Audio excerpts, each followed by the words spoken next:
What was it like to walk in the sandals of one of the most powerful men in history?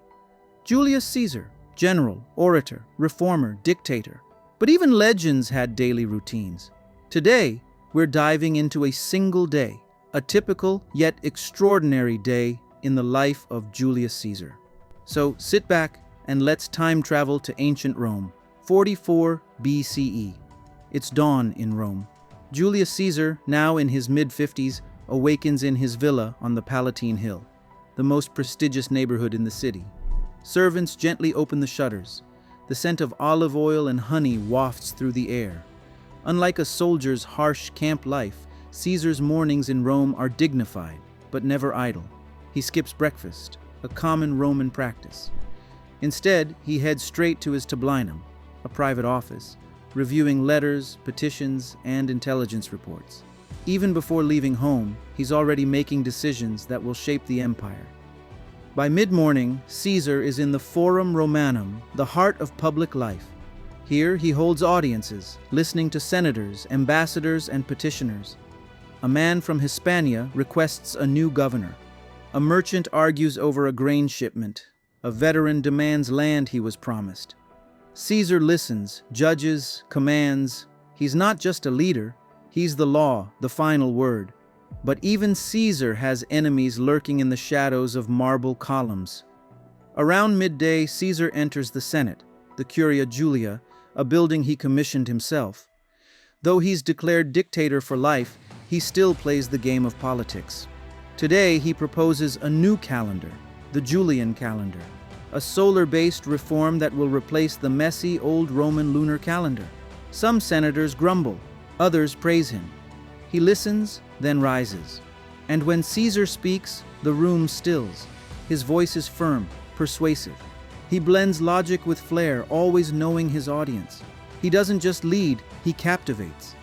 Lunch is light, perhaps olives, bread, cheese, and figs. Caesar eats quickly, often while working. He spends the next hour writing, not letters, but history. Yes, Caesar is also a best-selling author. He writes about his conquests in the third person, as if he's an observer of his own greatness. Subtle propaganda? Perhaps, but undeniably brilliant. Despite his age, Caesar keeps himself fit. He may spend part of the afternoon observing troop training or visiting the Campus Martius, the military field. His soldiers adore him, not for luxury, but for shared hardships. He fought beside them, marched with them, bled with them. He reminds them, and himself, that Rome's power is built not just on politics, but on strength. As evening falls, Caesar attends a banquet, perhaps hosted by a senator, general, or noblewoman. The wine flows, musicians play, and the scent of roasted meats fills the air. But Caesar never lets his guard down. He knows Rome is a nest of ambition and betrayal. In fact, some of the men laughing beside him will soon plot his downfall. Caesar once said, "I would rather be the first man in a village than the second in Rome." But in being first, he made enemies of many. As the city quiets, Caesar returns to his villa. The marble halls echo with silence. He walks to the balcony and looks over Rome, the empire he helped build and bend to his will. Did he ever feel fear, regret, or just destiny? One day in Caesar's life may seem larger than most men's entire journeys, but in just 1 month, on the Ides of March, his story would meet its violent end. For now, though, he sleeps, still dreaming of empire.